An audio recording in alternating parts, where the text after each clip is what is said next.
Hello, my name is Shayna Scott, and this is my ENT630 Toolkit presentation on customer client retention.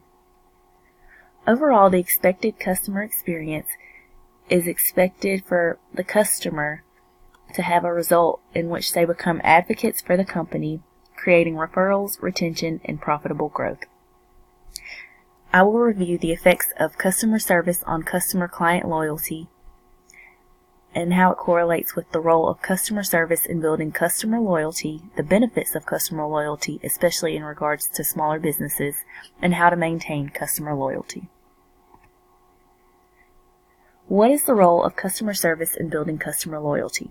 Well, customer service is essentially a company's ability to provide the wants and needs of their customers. More importantly, the ability of the company to satisfy their customers. Satisfied customers are more prone to become loyal customers. The benefits of customer loyalty in regards to smaller businesses can be reflected in the following numbers. Loyal customers are worth up to 10 times as much as their first purchase. Acquiring a new customer is anywhere from 5 to 10 times more expensive than retaining an existing one. So this just gives you a snapshot of numbers, and as you can see in the visual, the way the numbers correlate into what the customers expect. There are many ways to maintain customer loyalty. One way is to offer a customer loyalty program in which membership cards or points are given as customers make purchases, and these points can accumulate, and after they receive a certain amount of points, they can receive a discount on their purchase. Another great way to foster customer loyalty is to follow up with the customer. This can be done through sending thank you cards or messages. Discounts can be offered, taking surveys in which customers can give rates or reviews, and this is especially good when there has been an angered customer or there's been a mix-up with an order. As a result, free products or discounted products can be offered, or even future rewards can be given as a great way to combat the angry customer. Being charitable is a great way to foster customer loyalty. Proceeds can be donated to a charitable cause, and this is a great way to show customers how valuable their contribution is, as well as how socially responsible the business is overall. And lastly, interacting with customers is a great way to foster customer loyalty. This can be done by hosting events that allows customers and clients to interact, which can be beneficial as it creates more trust and strengthens the relationship. Next, I will discuss how a trusted advisor relationship between the customer and client is created.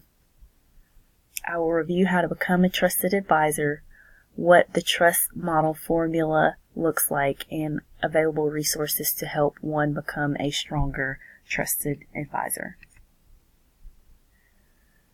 So, trusted advisors are valued among companies. To become a trusted advisor, one must understand that it's to be a long-term relationship. It is understood that the customer's interests and needs always come first. A trusted advisor should be genuinely interested and invested in their customer as well as the customer's benefits. They should be credible, reliable, passionate, enthusiastic, and authentic. And this can be viewed in several ways.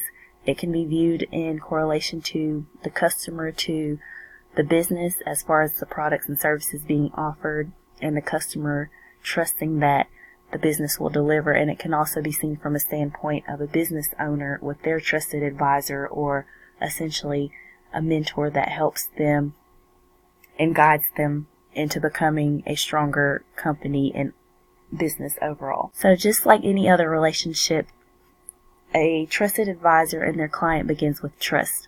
After establishing trust, a client relationship can properly be established. This can lead to an increase in transparency, which continues to strengthen the relationship. As depicted in the model below, the stronger the relationship becomes in relation to the business needs, ultimately leads to the establishment of being a trusted advisor.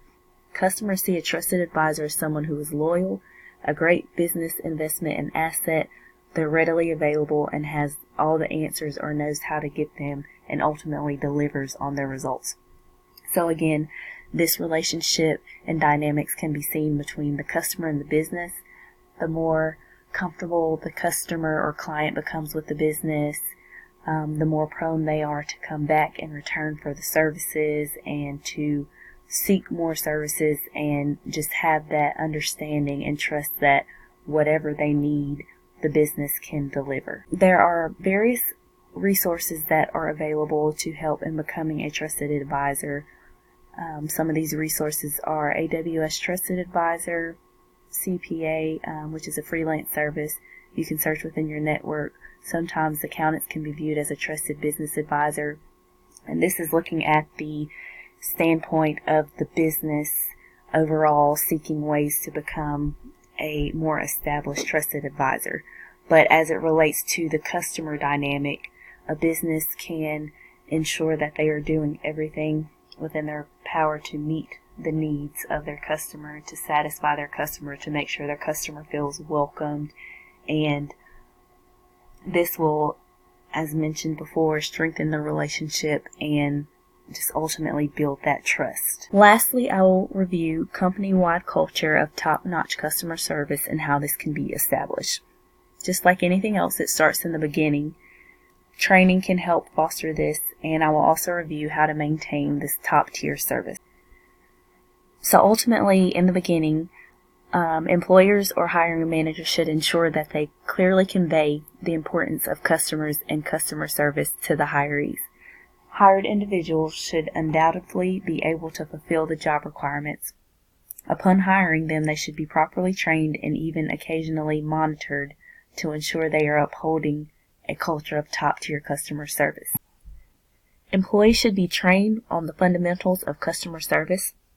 This can be done through conferences, seminars, and even performing constant evaluations of the employees just to see how they are doing and making sure that they are performing up to the standards established and making the customers feel welcome and meeting their needs at all times.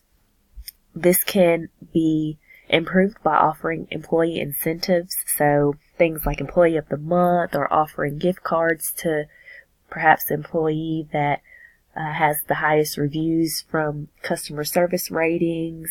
Things like this encourages employees to constantly work at their best, and when they're happy, it tends to lead to them working harder to ensure that the customers are happy.